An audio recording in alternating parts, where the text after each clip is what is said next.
नमस्कार, मैं हूं दिव्या और आप देख रहे हैं आंखें न्यूज 24। आइए सबसे पहले नजर डालते हैं आज के मुख्य समाचारों पर।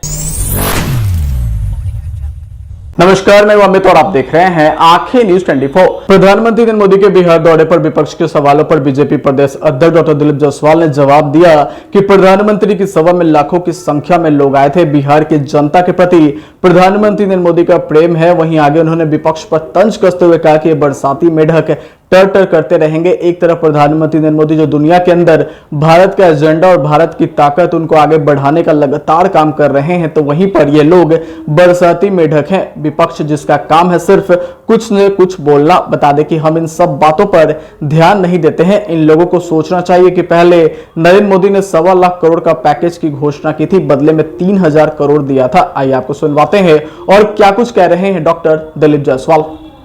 और आपने जिस तरह देखा कि उतने बड़े पंडाल में लाखों की संख्या में लोग आए थे।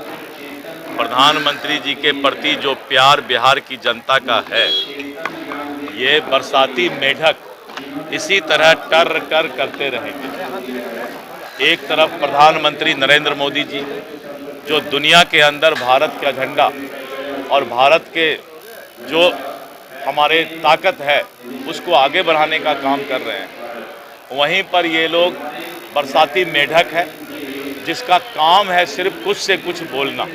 इसलिए हम इन सब बातों पर बहुत ध्यान नहीं देते हैं। इन लोगों को सोचना चाहिए कि पहला बार नरेंद्र मोदी जी ने 1.25 लाख करोड़ पैकेज का घोषणा किया था, याद होगा बहुत पहले। उन्होंने 1.25 लाख करोड़ के बदले 3,15,000 करोड़ दिया। उसका पूरा मैं तो बोलता हूँ कि विकास में चुनौती मैंने दिया है। बार बार कितना बार चुनौती दूं? विकास के मामले में मैंने विपक्ष को चुनौती दिया है कि अगर हिम्मत है, फिर से सुन लो, अगर हिम्मत है तो विकास के मामले में आके बहस करो। पैकेज क्या, बहस करना चाहिए। ऐसे नहीं होता है। लुक्का छिपी खेल खेलने से नहीं होगा। बिहार की जनता को नरेंद्र मोदी जी का नेतृत्व पर भरोसा है और मोदी की गारंटी पर ही बिहार की जनता को भरोसा रहेगा। घटना पर प्रधानमंत्री ने कहा है कि बदला लिया जाएगा। उन्होंने कहा कि भारत के साथ जो घटना जिन लोगों ने दुस्साहस किया है, वो कल्पना में जितना सजा नहीं सोचे होंगे उससे ज़्यादा भारत उसको सजा देने का काम करेगा। और अब पहले का भारत नहीं है। अब जो भारत है, अगर भारत के ऊपर कोई भी आंख उठाएगा तो हम उसके घर में घुस करके मारेंगे। इसलिए उन्होंने इशारा भी कर दिया है कि जो देश आतंकवादी ताकत को अपने यहाँ पालने पोसने का काम करेंगे, उस देश को भी हम सजा देने का काम करेंगे। शर्म के लोग बिहार में रह रहे थे, उन लोगों ने सभी लोग, देखिए है क्या, जिस तरह से आतंकवादी ने हमारे लोगों को कश्मीर में पहलगाम में जात और धर्म पूछ करके उनकी हत्या किया। लेकिन भारत की सरकार, कोई भी अतिथि आया हुआ है तो हमारा संस्कार है अतिथि देवो भव। पाकिस्तान के कोई भी इंसान अगर भारत में है तो उसको सुरक्षित रखना भारत का काम। नमस्कार, मैं अमित और आप देख रहे हैं आंखें न्यूज 24। बिहार सरकार की कैबिनेट बैठक आज सीएम नीतीश कुमार की अध्यक्षता में पुराने सचिवालय स्थित कैबिनेट हॉल में सुबह 11 बजे से शुरू हुई, जो कि अब खत्म हो गई है। बता दें कि वहीं कैबिनेट बैठक में कुल 34 एजेंडों पर मुहर लगी है। वहीं आपको बता दें कि पहले यह बैठक शाम 4 बजे तय की गई थी, लेकिन अंतिम क्षणों में समय बदलते हुए इसे सुबह 11 बजे कर दिया गया। वो बता दें कि यह बैठक में लगभग 17 दिनों के अंतराल पर हो रही है, जिसकी इसकी अहमियता और ज्यादा बढ़ गई। वहीं एसीएस सिद्धार्थ क्या कुछ कह रहे हैं, आइए आपको सुनवाते हैं। विभाग के अंतर्गत आयुष चिकित्सा पदाधिकारी का एक मूल पोस्टिंग जो पद है वह राजभवन में सृजित किया है। इसके अंतर्गत आयुर्वेदिक पंचकर्मा इकाई वहां पर स्थापित किया जाएगा और इसको सुचारू रूप से चलाया जाएगा।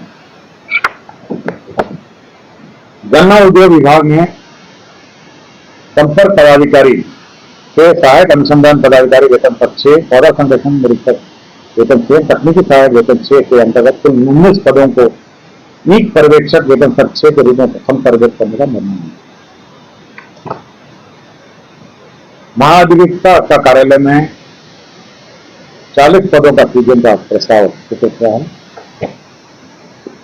नगर विकास एवं आवास के अंतर्गत गठित एकत्रित शहरी अभियंत्रण संगठन से 71 कार्यालयों को सुचारू रूप से चलाने के लिए नए पद का सृजन किया है, जिसमें 663 पद का सृजन किया है। पशु एवं मत्स्य संसाधन विभाग में 2159 2159 पदों को न्यायालय में चुनित पदस्थापन को पुनर्गठित किया गया है। खेल यूनिवर्सिटी विश्वविद्यालय राजगीर में सुगम संचालन के लिए 244 पदों के सृजन की स्वीकृति दी गई है। दंत चिकित्सा डेंटल डॉक्टर से दंत चिकित्सकों हेतु स्वीकृत डायनामिक स्थिति के वैचारिक लाभ हेतु 14/10/2014 से एवं वित्तीय लाभ 1/4/2017 के प्रभाव से स्वीकृत किया गया है। ये भूमि स्थानांतरण का है। जम्मू जिला अंतर्गत राष्ट्रीय पथ 333C में जो भूमि है, विभिन्न मौजों में आवश्यक भूमि है, कंपल्सरी फॉरेस्ट के लिए पर्यावरण वन एवं जलवायु परिवर्तन विभाग निःशुल्क अंतर विभाग स्थापित किया। राजस्व भूमि सुधार विभाग द्वारा संचालित ऑनलाइन सेवाओं के कार्य संचालन एवं प्रबंधकीय सूचना प्रणाली को विकसित करने हेतु संकल्प निर्गम की तिथि से 5 वर्ष के लिए NIC को नॉमिनेशन पे कार्य दिया गया है।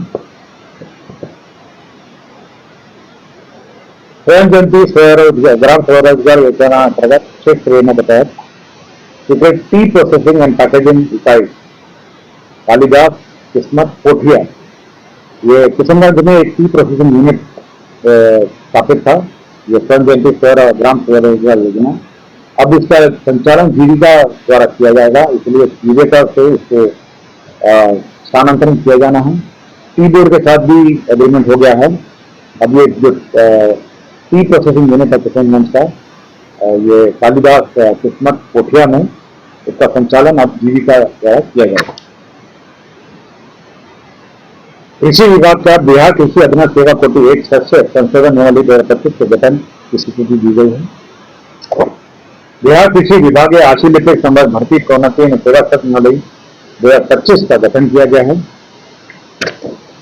डॉक्टर सत्येंद्र कुमार सिन्हा चिकित्सा पदाधिकारी अतिरिक्त स्वास्थ्य केंद्र पेटवसा मुजफ्फरपुर के विरुद्ध विभागीय कार्रवाई के अंतर्गत उन्हें बर्खास्त किया गया था।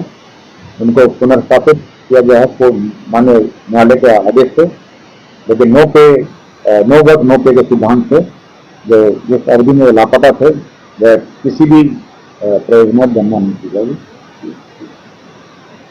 श्री रमन राय ये तत्कालीन अंचल अधिकारी शिक्षा है पश्चिम चंपारण, संप्रति सहायक बंदोबस्त बंदोबस्त कार्य में उनको सरकारी सेवा से बर्खास्तगी का दंड दिया गया है। नमस्कार, मैं अमित और आप देख रहे हैं आंखें न्यूज 24। केंद्रीय खाद्य प्रसंस्करण मंत्री चिराग पासवान ने कश्मीर के पहलगाम में हुए आतंकी हमले के बाद प्रधानमंत्री नरेंद्र मोदी का मजबूती से बचाव करते हुए विपक्ष पर जमकर निशाना साधा। उन्होंने कहा कि प्रधानमंत्री की आलोचना करना न केवल अनुचित है बल्कि राष्ट्र विरोधी भी है। वहीं चिराग पासवान ने आगे कहा कि जो लोग प्रधानमंत्री पर सवाल उठा रहे हैं उन्हें ऐसा करने का कोई अधिकार नहीं है। बता दें कि पीएम मोदी विदेश यात्रा पर थे, लेकिन उन्होंने तुरंत प्रतिक्रिया दी। उन्होंने गृह मंत्री अमित शाह से बात की, उन्हें पहलगाम भेजा और अपनी यात्रा बीच में ही छोड़कर आधी रात तक भारत लौटाए। वहीं चिराग पासवान ने प्रधानमंत्री की त्वरित और संवेदनशीलता प्रतिक्रिया को उनकी नेतृत्व क्षमता का प्रमाण बताया। उन्होंने कहा कि विपक्ष देश की अंतर्राष्ट्रीय छवि को नुकसान पहुंचा रहा है। उन्होंने यह भी स्पष्ट किया कि मधुबनी में हुआ कार्यक्रम कोई चुनावी रैली नहीं था बल्कि गरीबों के लिए कल्याणकारी योजनाओं की घोषणा करने का अवसर था। वहीं चिराग पासवान ने आगे कहा कि प्रधानमंत्री ने इस मंच से देश के दुश्मनों को कड़ा संदेश दिया है, समय आने पर करारा जवाब भी दिया जाएगा। उन्होंने कहा कि मोदी सरकार पहले ही कार्रवाई की प्रक्रिया में है और बहुत जल्द देश यह देखेगा कि भारत आतंकवाद का जवाब कैसे देता है। वहीं चिराग पासवान ने कहा कि प्रधानमंत्री की इस कार्यक्रम में पूरी उपस्थिति बिना किसी विचलन के संदेश देती है कि भारत डटकर खड़ा है और झुकेगा नहीं। वहीं इसके साथ ही उन्होंने महागठबंधन के भीतर बढ़ते मतभेदों की ओर इशारा करते हुए कहा कि तेजस्वी यादव पर भी तंज कसा। उन्होंने कहा कि तेजस्वी यादव खुद को बहुत बड़ा नेता समझते हैं। महागठबंधन में जिन लोगों के साथ वो व्यवहार कर रहे हैं उन लोगों को अब खुलकर बोलना चाहिए। समाचारों में वक्त हो चला एक छोटे से अंतराल का। पटना में कई वर्षों से शिक्षा में अहम योगदान दे रहा है Gyansthali high school Alamganj Patna city, जहां 10वीं और 12वीं की बोर्ड परीक्षाओं में 100% अंक प्राप्त कर रहे हैं बच्चे। एक ऐसा स्कूल जहां न केवल होती है पढ़ाई बल्कि साथ ही साथ होती है कल्चरल एक्टिविटी, स्पोर्ट्स एक्टिविटी से जुड़े गेम्स, मैथ ओलंपियाड से लेकर साइंस ओलंपियाड। जहां बच्चों के लिए स्कूल कैंपस अत्याधुनिक सुविधाओं से लैस, छोटे बच्चों के लिए वाहन और ट्रांसपोर्ट की विशेष सुविधा। तो देर किस बात की, आज ही कराएं अपना नामांकन Gyansthali high school Alamganj Patna city में, जहां नामांकन की प्रक्रिया जारी है। संपर्क करें पुलिस चौकी Alamganj main road near Alamganj थाना पटना बिहार 800007। ब्रेक के बाद आपका फिर से स्वागत है।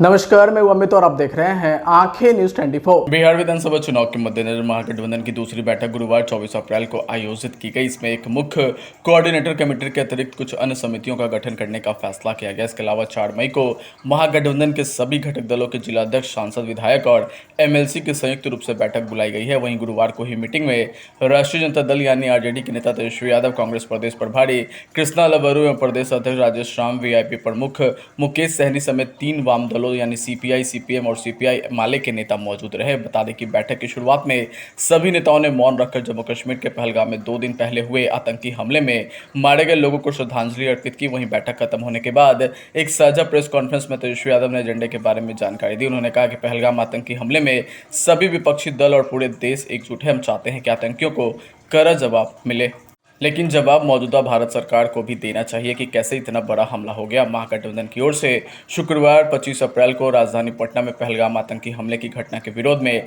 कैंडल मार्च निकाला जाएगा। शाम 7 बजे इनकम टैक्स कोलंबर से डाकबंगला चौराहे तक मार्च निकालकर आतंकी हमले में मृत नागरिकों को श्रद्धांजलि अर्पित की जाएगी। वहीं मीडिया से बातचीत में तेजस्वी यादव ने कहा कि पहलगाम हमले से इंटेलिजेंस सिस्टम पर सवाल उठते हैं। कैसे आतंकी सीमा पार करके कश्मीर में आ गए और उन्होंने साजिश के तहत पर्यटकों को मार गिराया। उन्होंने बिहार की नीतीश सरकार पर भी सवाल उठाए। तेजस्वी ने कहा कि पहलगाम हमले के बाद जम्मू कश्मीर में मौजूद बिहार के लोगों को सुरक्षित वापस लाने के लिए सरकार ने कोई कदम नहीं उठाया।